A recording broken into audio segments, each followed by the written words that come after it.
하나님 말씀은 열왕기상 9장 1절에서 5절입니다.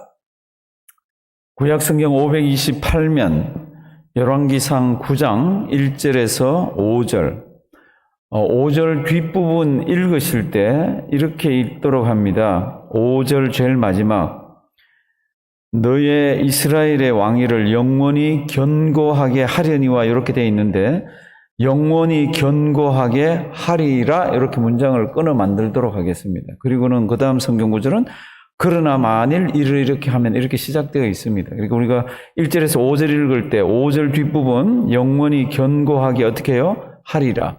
우리 9장 1절에서 5절 다 같이 한 목소리로 한번 읽으십니다. 솔로몬이 여호와의 전과 왕궁 건축하기를 마치며 자기의 무릇 이루기를 원하던 일이 마친 때에 여호와께서 전에 기브온에서 나타나심 같이 다시 솔로몬에게 나타나사 저에게 이르시되 내가 내 앞에서 기도하며 간구함을 내가 들었은즉 내가 너의 건축한 이 전을 거룩하게 구별하여 나의 이름을 영영히 그곳에 두며 나의 눈과 나의 마음이 항상 거기 있으리니 내가 만일 내 아비 다윗의 행함같이 마음을 온전히 하고 바르게 하여 내 앞에서 행하며 내가 내게 명한 대로 온갖 것을 순종하여 나의 법도와 율례를 지키면 내가 내 아비 다윗에게 허하여 이르기를 이스라엘 위에 오를 사람이 내게서 끊어지지 아니하리라 한 대로 너의 이스라엘의 왕위를 영원히 견고하게 하리라. 아멘.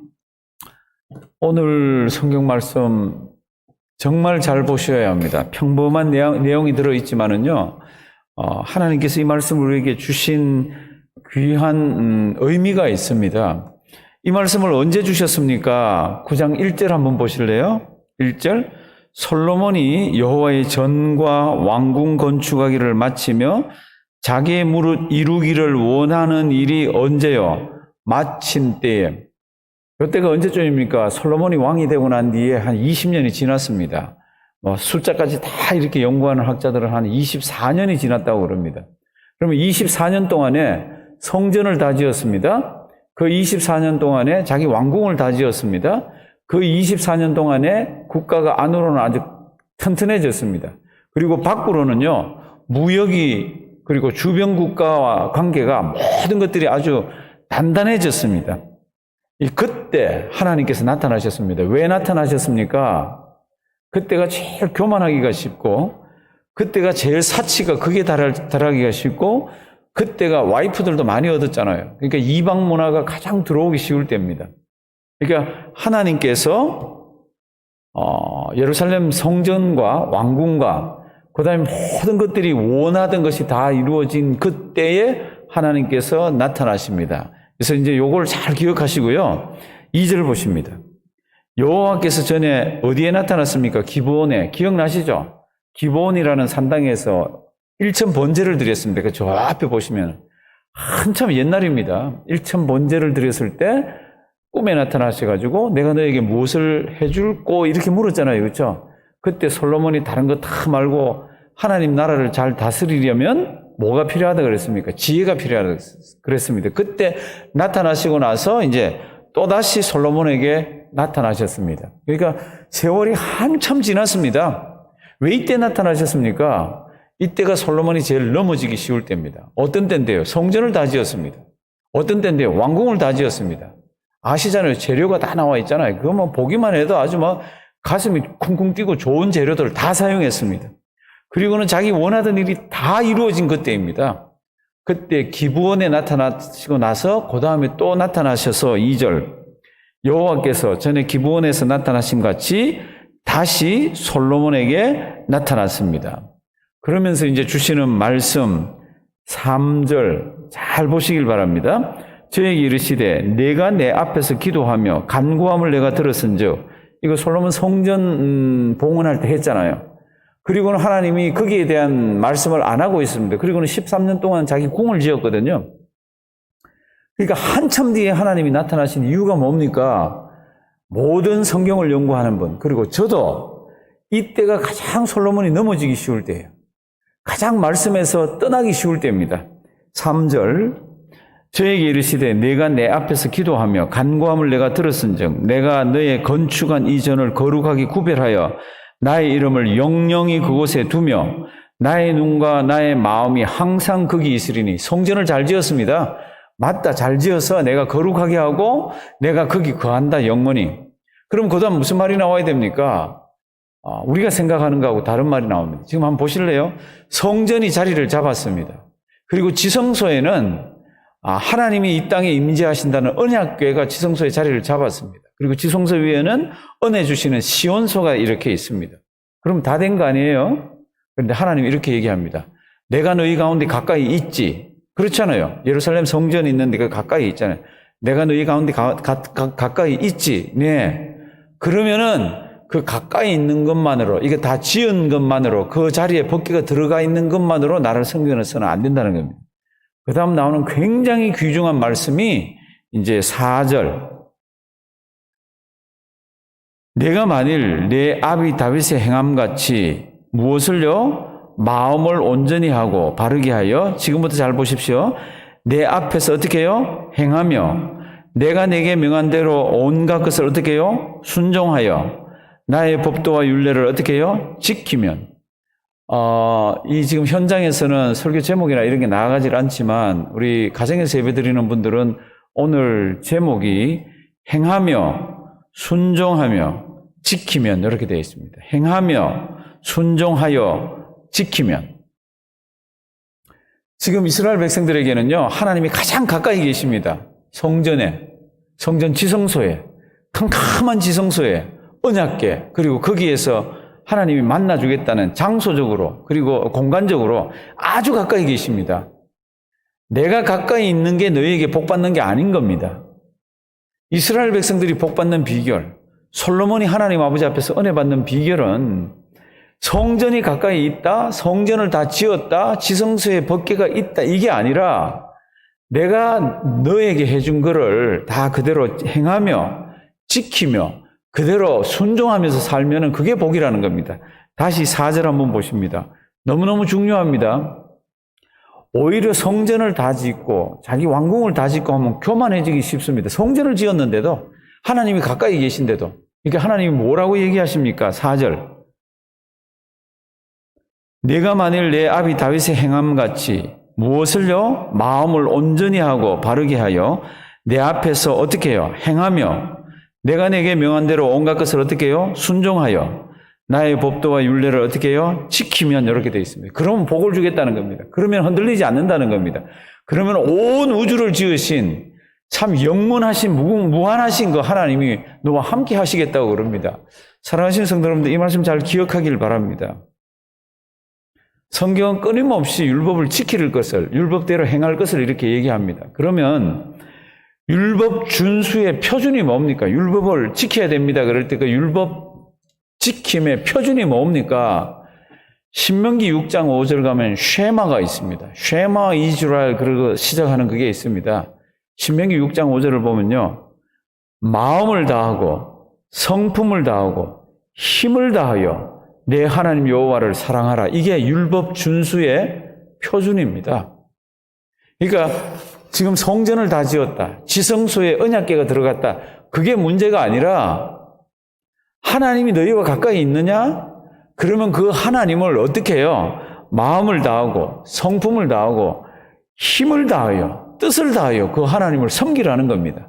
그것이 내가 살 길이고 그것이 하나님께서 복을 주는 길이라고 얘기합니다. 그래서 5절 한번 보시면요, 이제 그렇게 행하며 순종하여 지키면 5절, 내가 내 아비 다윗에게 하하여 이르기를 이스라엘 위에 오를 사람이 내게서 어떻게 해요? 끊어지지 아니하리라 한 대로 너의 이스라엘의 왕위를 어떻게 해요? 영원히 견고하게 하리라. 참 하나님께서 영원히 견고하게 할 그 인생들의 조건이 뭡니까? 하나님의 말씀을 행하며 순종하여 지키면. 이 말씀 잘 기억하길 바랍니다. 그러면 하나님께서 은혜의 은혜, 복의 복을 주겠다고 그럽니다. 이제 그 다음에 보면 무슨 말이 나올 것 같아요? 만일 지키지 아니하면, 그게 더 길어요. 우리 신명기 28장 축복하고 저주가 있잖아요. 신명기 28장 굉장히 깁니다. 그런데 그 축복하는 게 짧아요. 저주하는 게 훨씬 깁니다. 왜 그렇게 깁니까? 정신 반짝 차리라고, 번쩍 차리라고. 지금도 보면요, 만약에 지키지 않으면 이렇게 하겠다는 게 지키면 이렇게 하겠다는 것보다 한 2배나 깁니다. 이제 6절 한번 보실래요? 만일 이제 아까 얘기했던 지키지 않고 행하지 않고 그대로 순종하지 않으면 그게 이제 6절부터예요. 그렇게 해서 우상 숭배를 하면 7절 잘 보십니다. 하나님께서 어떤 저주를 내리십니까? 3가지가 나옵니다. 7절에 내가 이스라엘을 나의 준 땅에서 어떻게 해요? 끊어버릴 것이요. 무슨 뜻이에요? 이스라엘 백성들 여기서 없어지게 해서 딴 데 포로로 잡혀가게 하겠다는 거죠. 2번째는 내 이름을 위하여 내가 거룩하게 구별한 이 전이라도 내 앞에서 던져버리라. 그러니까 이 성전이라도 다 파괴되고 성전이라도 다 없어진다는 얘기입니다. 바벨론 포로로 잡혀가면서 다 없어졌죠. 3번째가 뭡니까? 이스라엘은 모든 민족 가운데 속담거리와 이야기거리가, 가십거리가 되고 비난의 대상이 되어진다는 겁니다. 그러니까 여호와를 순종하고 그 다음에 행하며 순종하여 지키면 하나님의 복을 주시지만 그것을 어기면은 뭐라 그럽니까? 이 땅에서도 다 쫓아내버리고 성전도 다 무너질 거고 이방인들이 보면서 저 이스라엘 백성들 선민이라 그러면서 손가락질 받게 하겠다는 겁니다. 8절 이 전이 높을지라도 높은 데 지어서 다른 사람들이 부러워했잖아요. 그런데 계명을 지키지 않고 하면은 이 성전이 다 무너지고 나면은 그리로 지나가는 자가 놀라며 비웃고 막 이렇게 한다는 겁니다. 9절 다 같이 한번 읽습니다. 대답하기를 저희가 자기 열조를 애굽 땅에서 인도하여 내신 자기 하나님 여호와를 버리고 다른 신에게 부종하여 그를 숭배하여 섬김으로 여호와께서 이 모든 재앙을 저희에게 내리심이라 하리라 하셨더라. 아멘. 이거 제가 왜 읽자 그랬나 그러면 9절 중간에 부종이라는 말이 나옵니다. 우리말 성경에. 부종이라는 말 새로 나온 성경은 신을 따라가서 이렇게 되어 있습니다. 쫓아가서 따라가서. 그런데 새로 나온 번역 그렇게 하면 안 되는 거예요. 여기 부종하여는 원래 창세기 2장에 보면은 남자가 부모를 떠나 여자와 뭐 한다고 되어 있습니까? 연합한다고. 연합한다의 뜻은 딱 들어붙는 겁니다.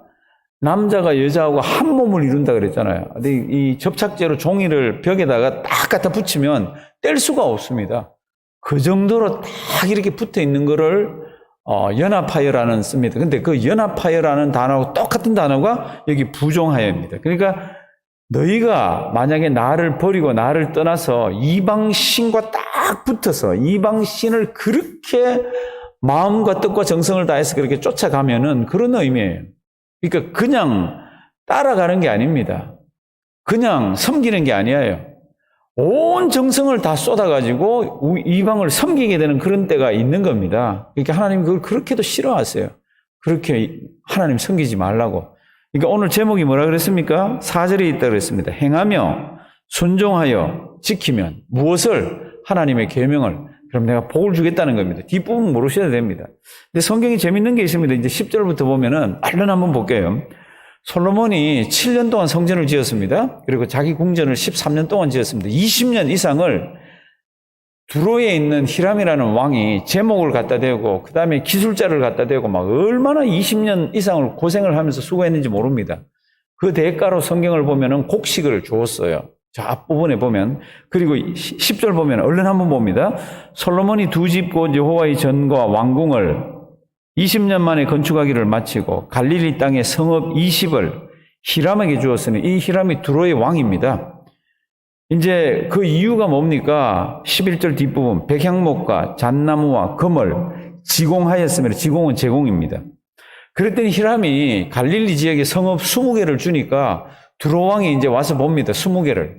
그 20개 성읍을 보고는요, 성경이 굉장히 재밌게 되어 있어요. 너무너무 실망한 거 있잖아요. 12절. 히람이 두로에서 와서 솔로몬이 자기에게 준 성읍들을 보고 뭐라고요? 눈에 들지 아니하여. 13절 다 같이 읽습니다. 이르기를 나의 형이여 내게 준 이 성읍들이 이러하뇨 하고 이름하여 가불 땅이라 하였더니 그 이름이 오늘까지 있으리라. 아멘. 이르기를 나의 형이여. 솔로몬이 나이가 훨씬 젊습니다. 이 당시에 그냥 왕들끼리 서로 호칭할 때 나의 형제여 그러는 존칭으로 이렇게 하는 형이여입니다. 그래서 나의 형이여 내게 준 이 성읍들이 이게 뭡니까? 이게 왜 이런 것들을 나한테 주죠? 그리고 아주 실망해가지고 화가 나가지고 그 땅 이름을 가불이라 그럽니다. 가불은 무가치하다는 뜻입니다. 그리고는 다른 성경을 보면은 그걸 다시 솔로몬에게 돌려줍니다. 희한한 내용이 있어요. 그랬더니 솔로몬이 그걸 다시 건축을 하고 15절부터 집에서 한번 읽어보십시오. 솔로몬이 20년 동안 성전을 짓고 궁궐을 지었습니다. 그리고는 15절부터 이렇게 보시면요. 여기도 건축하고 저기도 건축하고 여기도 짓고 저기도. 솔로몬이요. 자기 왕이 된 뒤로부터 이것 짓고 저것 짓고 얼마나 돈을 거기다 많이 써먹었는지 모릅니다.